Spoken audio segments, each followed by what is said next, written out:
Hello and welcome back to the paddock. We have the start of another doubleheader for you with the recap of the Hungarian GP this week. Personally, I can't get enough of the European summer races. Tonight on the episode, we have Meg, Mel, and myself, Edo, with Chelsea behind the scenes. But let's get started with some pre-race fun. So, like always, pre-race fun's one of my favorite parts to talk about. And let's go into special helmets going into the weekend. First of all, Esteban made a special helmet homage to his maiden win in 2021. Beautiful, just as the trophies are as well. And he had taken elements from that trophy and, well, put it on his helmet to say nonetheless. And on the note of his 21 win, actually his race winning car from that year got a new home. The team gifted it to him actually. And I just found that very cute, especially because he's leaving that team at the end of the season. I want to know where he's going to put it because that's like a huge car and it's not going to be somewhere like super casual. But who else also had a special helmet was Lando himself going into this weekend. Yeah, his helmet is honestly one of the most beautiful helmets have ever seen, especially because of the meaning behind it. As we all know, what happened last year at Hungary, he may have broken a trophy, and for this year, he actually spent 8 months working with the company who creates the trophies to create this beautiful helmet and show his appreciation to the company, which I think is amazing, and it turned out really, really nice. I think that's sweet that he worked with that company for 8 months, but his caption was also just like really, it was sweet and funny, especially like that last part. He was like, I promise, or like, I'm sorry for breaking the one last year. It was a nice little touch to it. But now let's go into the start of the weekend with FP1, where the top three were Carlos, Max, and Charles. And usually when stuff like this happens, I just think to myself, Ferrari, don't give me false hope this early into the weekend, please. But I'm pretty sure the whole world was aware of the Microsoft IT global outage, whatever, that whole incident that happened on Friday. But guess who was affected in the paddocks? Mercedes. I mean, honestly, the pictures of the Mercedes pit wall with the blank screens was just hilarious. But it was also such bad advertising because one of their sponsors was CrowdStrike, who was actually the cause of the outage. I wonder whether they will now drop them as a sponsor. I'm honestly only half joking here because you never know. Yeah, that power outage was crazy because it messed up a whole ton of different things. But leading into FP2, we saw Charles crashing out, causing a red flag. And I mean, this man cannot catch a break. My first reaction was to text the PGP girls and just be like, oh no, it's happening already. Yeah, the Charles girlies were definitely suffering over here. But at least it was only him that caught the barriers. At least in FP2, that is. Because sadly in FP3, it wasn't Charles crashing into barriers, but more drivers struggled. Because we had the McLarens that were struggling somewhat, and then, of course, the spin that had Lewis turned around. Thankfully, though, neither the McLarens nor Lewis found the barriers or had issues getting going again. So it wasn't as bad as FP2. Now, going into qualifying, it looked like it could have been raining. It could have not been raining. If you asked me, at some points I was even questioning, but we knew it had rained in the F2 race prior to the quali session. So, that means an exciting and very dramatic quali session, y'all. And also, something to add, when it rains, it's usually experience that prevails over younger drivers. Which I don't blame them because I hate driving in the rain and I've been driving for a long time. It's not fun, if you ask me. But unfortunately for Perez, who's just had what it appears just not a hot season at all, went into the barriers and crashed out, bringing a red flag to the session. I mean, Logan also hit it. Thankfully, not as badly though. But I'm really starting to worry for Perez, as Helmut Marko's comments that they would evaluate everything over summer break after giving him a 2-year contract extension earlier this year is just making everything look very bleak, and him hitting the barriers isn't helping. So I feel a switcheroo coming. Speaking of Logan, really quick, can we talk about how he managed to start out with like the 5th fastest overall time? Like, I'm so happy for him, although he did then put it, like, he kissed the barrier afterwards, but was fine and kept moving. For him to have the 5th fastest overall time for like a decent amount of time in Q1 was pretty impressive, I might say. Definitely. Especially if you consider that the likes of George were out. I feel like with some drivers, it's like bad luck after they win a race. I mean, we saw it with Charles. I feel like they currently have the same luck going on. And out of Q1, you have Gasly and P20, followed by Ocon, Zhou, Russell, and of course Checo. But let's move on to Q2. Because honestly, Lewis in Q2 was something else. The man gave me a heart attack with that lap time gamble that he pulled. Like, I was like, come on, not another Mercedes out this early in quali. Please no. Thankfully, he wasn't out. Yeah, Mercedes always be gambling with when they send drivers out during quali. It's low-key terrifying and anxious, especially if you're a Mercedes fan. So, I couldn't imagine. But in other news of a past Mercedes driver, Valtteri, at least one Sauber made it out of Q1 into Q2. That's impressive, considering they haven't done that since sprint quali in China. So, mad props to Valtteri for being able to get into Q2, and he had been doing great so far in the weekend, considering how Sauber normally performs. No, I agree. He puts in work in that tractor of a car. And out from this session, we had K-Mag, sadly Logan, Albon, Bottas, and Nico. And on to Q3 with rainy conditions, and once again. And you know we love when a little spice happens, because another red flag came out due to Yuki crashing out. And honestly, watching that replay afterwards was just nerve-wracking because the kid got some air too. Yeah, Mel, you definitely weren't kidding with your spicy comment. Or maybe, did you jinx Yuki by saying that? Guess we'll never know. That was pretty scary, considering that's not a normal part of the track where drivers have gone off in the past. And for him to get that much air too, and for him and Checo to both crash out during qualifying while they're both under a microscope, not a good look.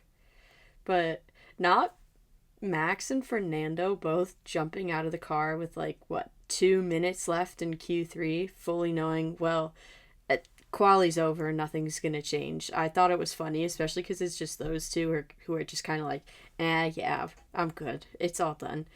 But it was just funny seeing everyone else gun it to the end of the pit lane, and then just seeing the two of them, we're good, we're done. Yeah, I remember seeing that, and even seeing both McLarens look like they were doing their flying final lap, and then just get to the pit lane. They're like, oh yeah, you know what? We're actually good. They were just, to me, it just looked like they were driving for the heck of it. But our top 10 looked like this leading into Sunday. In P1, we had Lando. And then in P2, Oscar, which I love McLaren front row. Followed by Max in P3. Then Carlos, Lewis, Charles, Fernando, Lance, Danny Rick. And rounding out the top 10, Yuki. And side note, I love the little teammates locking out the rows together and everything like that. I thought that was a little cute touch.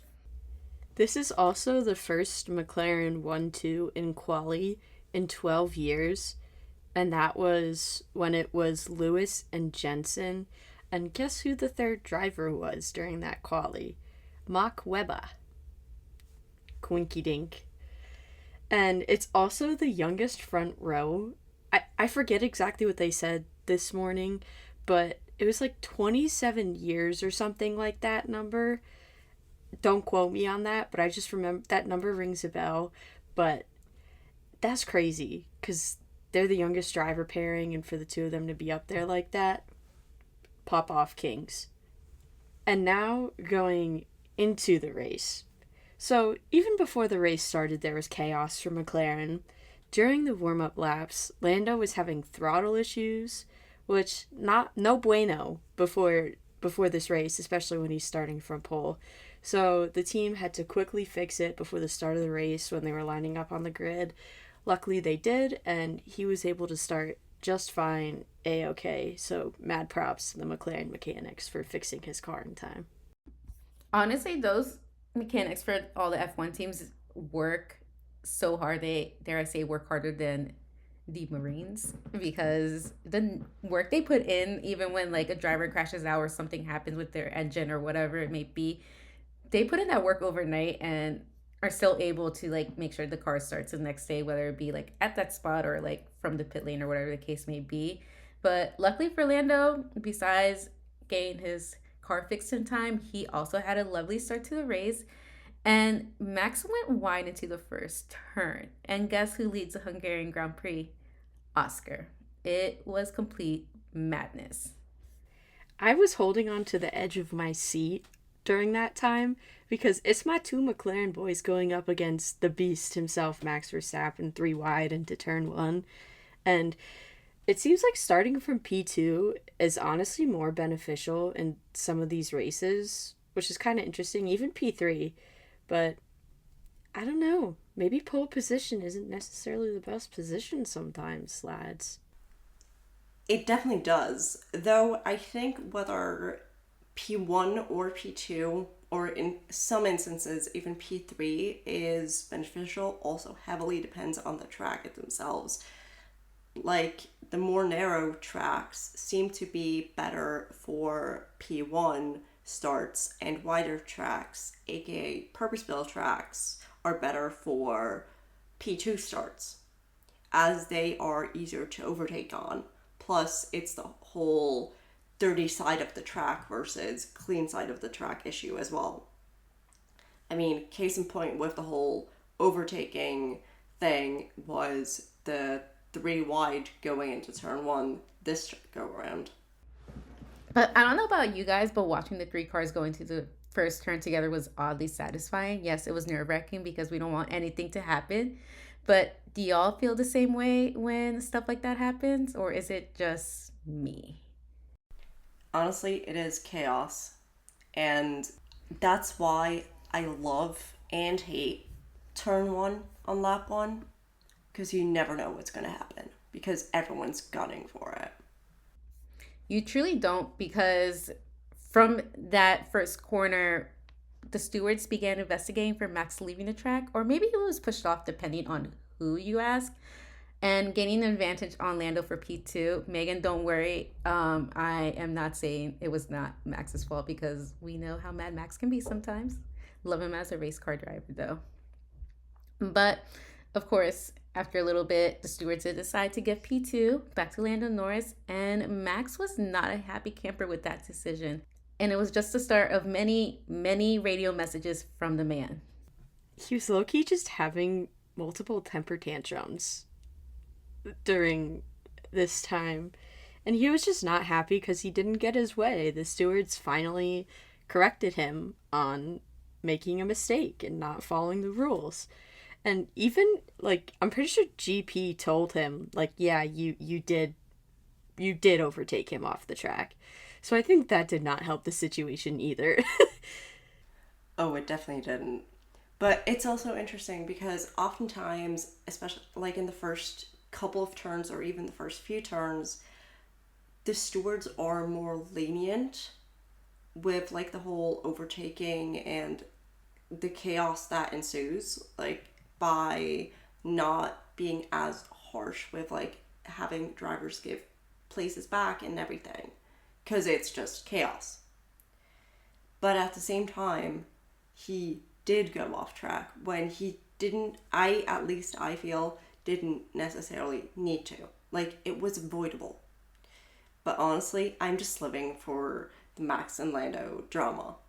If we get it this early, we're bound to get a lot more. And a lot more we did.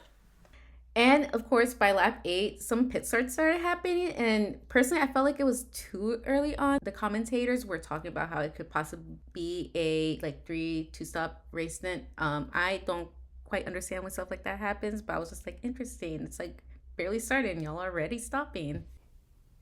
Yeah, I think that was for the soft tire starters, just because those don't last very long, especially since I believe the track got up to like it got up to be a very hot temperature, and we all know that doesn't bode well with soft tires. So that's why I think they came in early. That would definitely make sense. And of course, we get some fun facts throughout the race. And the first one that we got was Oscar's the only driver to compete in every lap this season. Everyone else has DNF or DNS, unfortunately. But okay, Oscar, like kudos to you.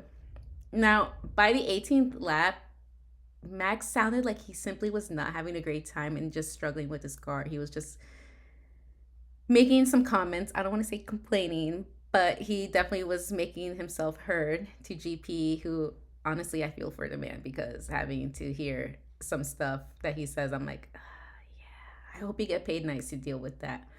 But I do want to mention that we did get a clean pit stop from McLaren for Oscar, which I do love to see.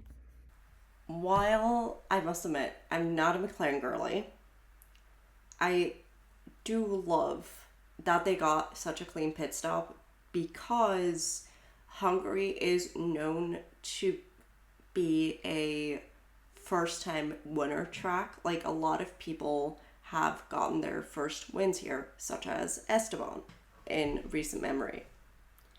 Hence why he as in Oscar, is or was at the time of recording this favored to win here. And of course, a clean pit stop helps that. Now, what killed me during the race is Charles finally deciding to take charge and let his race engineer how to know to proceed with Plan C. We know they like going through the alphabet. I love to see it as a fan, but I'm gonna be honest, it's not gonna change much because Ferrari has been Ferraring real bad lately. At least they will get the encouragement trophy of the race, because Brian, Charles's race engineer's cute and very encouraging messages were chef's kiss. Even if the F1 TV commentary team weren't huge fans. And we're back to the Ferrari boys making their own strategy calls. It's been a minute, and we're back to them doing it again, all for themselves. Go Charles and Carlos. You're your own pit wall. Woo! No, it's so funny because they literally have a million roles within that little organization, company, all of that. But not race related, but it was something I noticed today, especially is just I have to ask, who decided this whole camera panning so dramatically over the track? It's giving me a movie type vibe, but to be honest, I'm not too crazy about it. It low-key made me dizzy watching it, just because the helicopter was it was crazy, because I actually watched it on ESPN today, because for some reason my living room TV doesn't get F1 TV. But they still had that angle, and I was like, what is going on? It's crazy. Now, apparently Brad Pitt was there that weekend, so I wonder if they were still recording some stuff for that upcoming movie, but it's I don't know. It was just not a fun point of view. I was just not feeling it. Just give me those close-ups, those camera point of views, when they're on the ground, or the driver car point of view. I think that's my favorite one. But anyways, we're now halfway through the race, and Oscar continues in the lead with Lando in P2 and Lewis in P3. I personally love to see it. But sadly, the Alpine struggle continued into this weekend, and Pierre had to DNF due to a hydraulic leak. If it isn't one thing, it's another thing for Alpine. And yet again, he also had new parts put onto his power unit before the start of the race. Like, it's just more bad luck. It's almost like the newer the part, the worse the luck for the man. Like, I don't know what to do. I feel bad for him at this point. Alpine just can't win this season, and it makes me so sad, especially for Pierre, who just extended his contract with them. He's probably right now frantically looking over his contract, looking for some sort of exit clause as we are recording this. Now, at this point in the race, there wasn't that much action going on with like overtakes or like any battles in general, but I would like to thank Max and Lewis for giving us some race action around this point because things were starting to get very interesting between the two of them. Definitely spicy. And on that note, can we take a second to talk about the difference between Max overtaking people like Lewis compared to, say, Charles? Because for Lewis and the like, he seems way more aggressive than for Charles.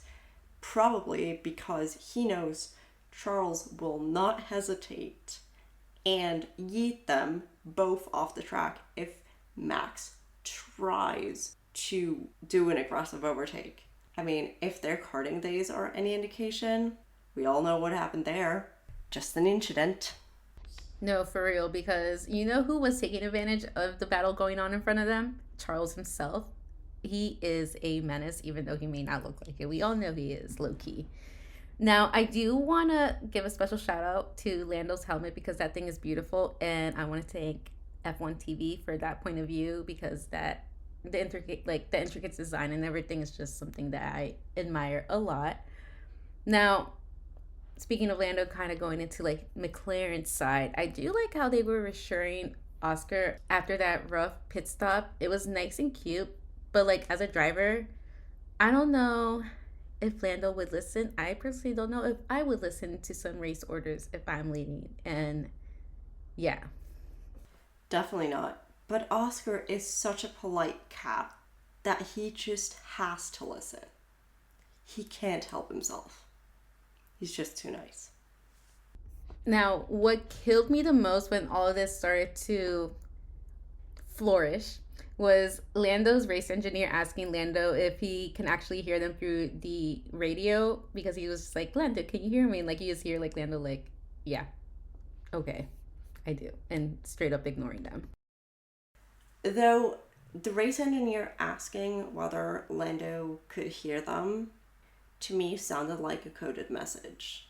Like, you know how they shouldn't give team orders, like when team orders were banned, so they did it through like coded messaging, like say multi-21 or whatever. So it very much gave that vibe. But even if it wasn't that, even if it was literally the engineer just asking whether he could hear them, at the very least it gave Max and JP vibes when they disagree. Because you know they disagreed. As we all know, I watch alongside Lando during every race on his onboard, and I'm not just saying this because I'm a Lando fan. They were low-key, like, emotionally, like, what's the word? Blackballing isn't the right word. What's the blackmailing? To me, yeah, it was like manipulation to me, if you ask me. They were, like, emotionally manipulating him throughout that whole race, and I honestly lost a lot of respect for Will Joseph after the way he was, like, talking to Lando. But that's just... I'm gonna get into that later, but personally, from all the radio messages I heard, because I heard every single one of them, at least on Lando's side, it was a little iffy, in my opinion. Now, as we mentioned earlier, Max had many, many things to say over his radio, but literally Crofty said over like the broadcast that Max shouldn't have sim race last night to get a better night's rest for another quote unquote sim race. the Grand Prix today, which killed me because he just called both of the things sim races, where it's just like a hobby for him. But we know Max loves to be on the sim. I didn't even know he did a sim race last night. I mean, he's crazy for that, man. But last time he did do a sim race, he somehow managed to win. But guess this time is different for him. LOL. I mean, that was last year, and we all know that his dominance was stronger last year. I mean, right now we're at what, 7 different race winners this year? Now he did do a sim race like overnight. I forgot when it was, but it was like earlier in the season. He still won that race. It was like like in the springtime. I forgot which one it was. They like mentioned it, but so we're like 9 laps to finish out the race, and McLaren's radio message to Lando is starting to get, for lack of a better word, interesting. And don't get me wrong, I mean, I get wanting Oscar to get his first win, but who's ahead in the championship? Lando. He's in P2 right now. Like, I don't want to jinx anything, so I'm just going to keep at that. He's just ahead in the championship right now, ahead of his teammate. That's honestly all I have to say is, I don't know what to say, because if they finish the way that they are, they were most likely going to finish 1-2 regardless of who was 1 or 2. So it's the same points haul for the team. It's just a different points haul for the individual driver. And Lando's closer to catching Max in the championship. I mean, he's still like, 60-something points away? But it at least brings him closer to him with a heck of a lot more races to go in the season. But I guess the Constructors' Championship is more important than trying to win both the Drivers and the Constructors' Championship. So, yeah, I mean, it was just a mess. And again, like you mentioned, Meg, like not too long ago, just the way they were talking to Lando, I was just like, why are you guys like being so like narcissistic, if you ask me? It was just very not nice. I don't know. It was just not a good time to hear, because they were like, remember what this team is about. Remember what we talked about this morning. It's like, why are you trying to make the guy feel guilty? Like, if it were me, I would have let him take the win. Oscar's win would have come down sooner rather than later, if we're being honest. Love both of them anyways. Now, remember when we were talking about Lewis and Max making things spicy? They got very hot. They touched. Essentially, they were going into a turn, and Max broke too late. This is me, in my opinion. It looked like he broke too late and just like stalled, and Lewis was going in for that turn, and Max got air and got off track, and I'm sure everyone in PGP and all over the world heard my scream, because it was sanity for like those few seconds. Oh, I definitely heard you. The best part about this, though, was Lewis's post-race reaction of calling it just an incident. Because, I mean, he was going for the turn, and Max just wasn't. He was not turning in. So, of course, Lewis turned in on him, quote unquote. it low-key looked and reminded me somewhat of, I believe it was Monza 2021, where Max kind of went up on Lewis like that, except both of them DNF'd. But it low-key was giving flashbacks to that incident. And I was like, uh-oh, here we go again. Like, I was getting, like, PTSD, like, war flashbacks. And I was like, oh, no! It definitely was a lower level Monza 2021. And it scared me how excited and scared I was at the same time when it happened. And dare I say, even if it is scary, one of my race highlights. Because thankfully, nothing too drastic happened. I mean, it was a dramatic race to say the least, because what happens next after this racing incident? The McLarens swapped, and Oscar takes the win with Lando in P2 and Lewis in P3. It's been 3 years since McLaren's last 1-2 finish, so I'm glad that it's finally like come back to them and they're starting to get back to that form. But also very reminiscent of Monza 2021, where they had another team order situation with Daniel and Lando. Ooh, yikes. Wasn't it Monza 21 where they had their last 1-2 too? So I guess they go for 1-2s when they get team orders. And another fun fact for today, Lewis in P3 makes it his 200th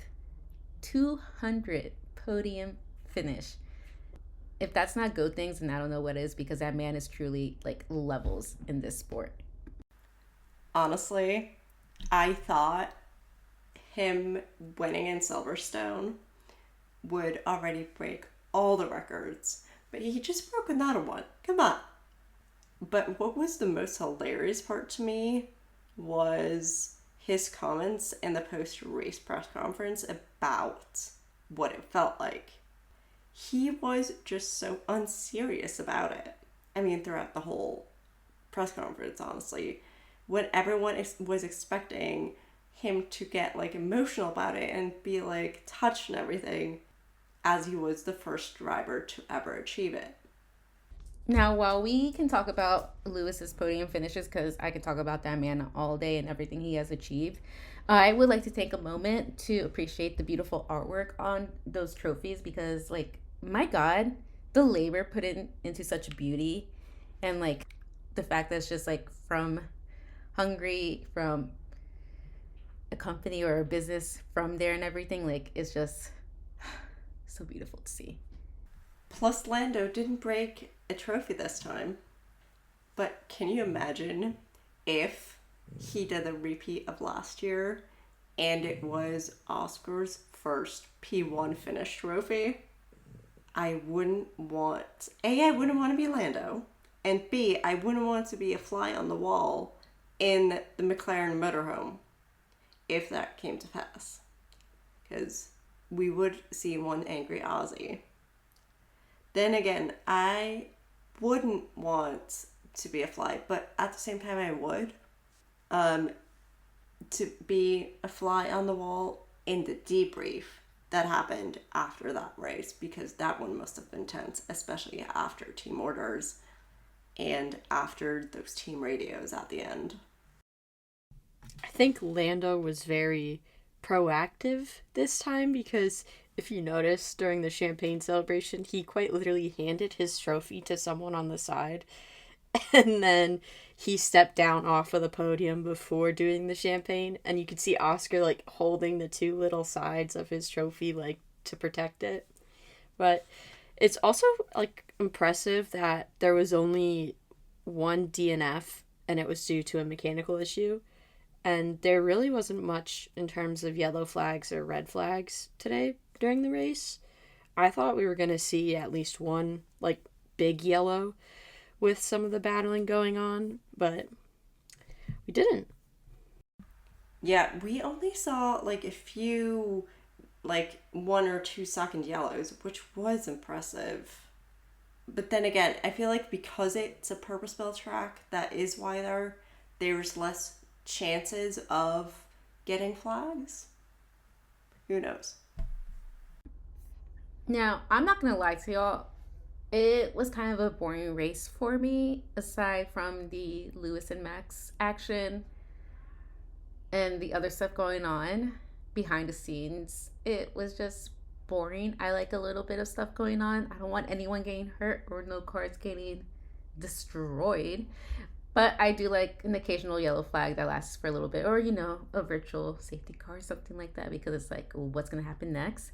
However, as we all mentioned, I would kill to be a fly on the wall in that McLaren paddock or wherever they host those post-race debriefings, because I can just imagine what would have been said at that point. However, as for my predictions, they didn't happen. And dare I say, it's kind of an underwhelming podium this weekend given what happened in the McLaren pits. I am happy for Oscar nonetheless.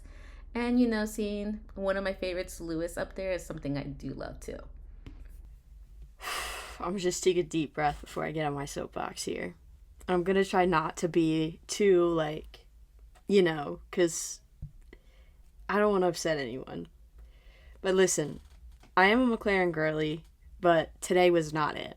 It was, once again, a terrible day. Even though they both finished 1-2, everything that happened has outshone how the drivers finished. Although Oscar was able to get his first win, I don't think this was the way to do it personally, and I feel like he didn't get to experience all the joy and everything of a first win just because it was kind of like blah. And the team screwed up with the strategy yet again in the pit stops. Like, if they wanted Oscar to win the race, and it seemed like that was the plan from the Sunday debrief or whatever that Will was talking about on the radio, they should have brought in Oscar to the pits first. But no, they brought in Lando to the pits first, which was going to put Lando ahead of Oscar. And then Lando had the 6-second gap to Oscar and then was expected to... whatever. But if they want Lando to beat Max, or at least have a chance of catching Max in this Drivers' Championship, they need to prioritize him. Like, yes, I get it, it's a team game and all, but, like, they have 2 solid drivers, so I think they honestly have the Constructors' Championship in the bag, in my opinion, unless something crazy goes wrong. And if he misses out on the Drivers' Championship by 7 points, or less than 7 points, we know what happened. That's all I'm saying. And don't get me wrong, I am so happy for Oscar because he has deserved a first win, and he has deserved a win in F1 because he's a fantastic driver. But they ruined it for him because of the calls. And it's just a shame. Like, and mad props to Lando for actually following team orders, because I don't think Max would have given up a 6-second lead for Checo. I don't think Lewis would have done it in his prime, and I don't think Fernando would have done it in his prime. But that's just me. And right now, I'm a fan of Lando and Oscar, not McLaren. And that's my piece. Full transparency here. I'm gonna have to agree with Mel. While I love that we got another first-time race winner, without the spicy radios that I'm fully blaming on the full moon and the contact between Max and Lewis, I would have likely given this race a 3 out of 10, maximum, on the excitement scale. After Silverstone, it just failed to deliver. Granted, it's Hungary, it's not as emotional as Silverstone, we don't have any Hungarian drivers, etc., but still, it's still a somewhat historic track. Also, did y'all catch Nico Rosberg's little interview with Andrea Stella at the end there? I thought that was honestly iconic, and one of the best things Nico has ever done, because he's trying to prevent Brosades Part 2. And I am glad that he had that conversation with Stella and just be like, listen, you need to have a serious talk, because I experienced it and lived through it, and it ruined my relationship basically with someone who I was very good friends with. So props to Nico there for kind of being like, yo, get in check, brother. I mean, the PGP girls know I'm a Nico stan until the day I die. And honestly, his commentary the entire weekend, chef's kiss. I mean, also the interview with Toto, where George ended up throwing peanuts at Toto. Gold. But I did love that interview or conversation, let's say, at the end with Stella. Because while I don't necessarily think you can compare Brosades to Oscar and Lando, because they do not have the same history, I do think he had a good point And because he knows what it's like if teammates destroy each other. I mean, dare I say, he left the sport because of the mental toll everything took on him that happened during the Civil Wars. Now, while we can talk about Nico, we do have an episode about him, so you can learn about him. Check it out. It's a really great episode to listen to. And why not learn about past drivers, you know? And I do love a pot stirrer, so seriously, I can go on about him. However, we are halfway through the race season, and now we're off to the Belgian Grand Prix at Spa. One of my favorites, if you ask me. And as far as my predictions, I still think Max is out for vengeance. It may not have been going his way, but when it will, he's gonna have a very mighty lead, to say the least. It's been 3 races that he hasn't won, and this one in particular, he's not even on the podium. And if I'm being honest, I'm not even like a Max or like a Red Bull fan at all. Love Checo, but just him as a driver. I'm kind of shocked that this is happening. We're like used to him being like hundreds of points ahead in the championship. So at Spa, I think Max will win, and one of the McLaren boys, if not both, are going to be finishing out the top 3. But I have a feeling Lewis will be also fighting for one of the top 3 spots.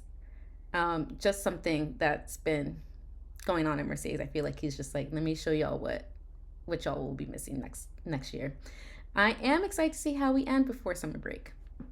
I think next week is going to be a really interesting time, especially because I feel like a lot of teams have said if people don't perform by this race, we're going to have to reevaluate over summer break, and so many things are going to happen.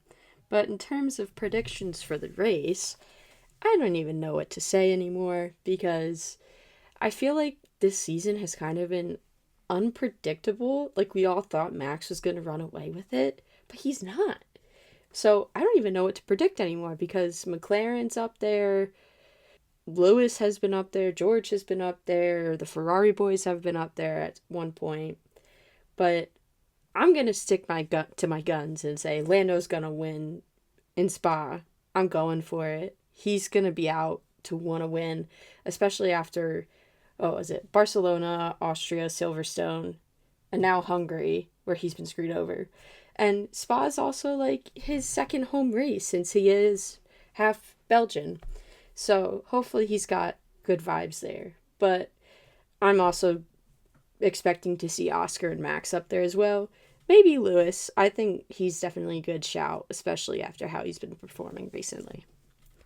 While I do think, if we're being realistic, that we'll see a resurgence of Mad Max in Spa after him not having won 3 races in a row, which, if you asked 2023 me, would never have happened. I mean, we already kind of saw the resurgence this weekend.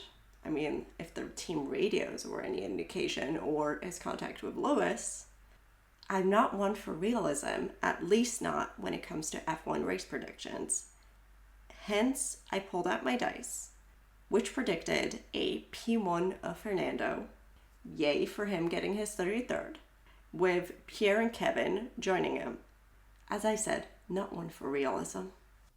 That's definitely an interesting top 3 that I think we'd only see if there was major carnage in the field. But you know what? You never know. Like I said, it is so freaking unpredictable. And to close out the episode, we have a driver of the week for you.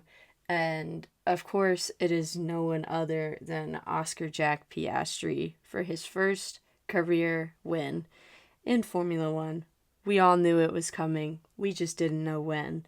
And he finally got it. So mad props to him. And super duper uber trooper or whatever, congratulations to the man, because I'm so happy for him. And I think everyone at PGP is very happy for him as well. And just like that, the Hungarian Grand Prix has come and gone. Let us know your thoughts on today's podium finish. Everywhere we are Paddock Girls Podcast, except for Twitter or X. There, we're Paddock Girls Pod. Thanks for joining us in the paddocks today, and see you next weekend in Belgium. Bye. Bye. Ciao, ciao.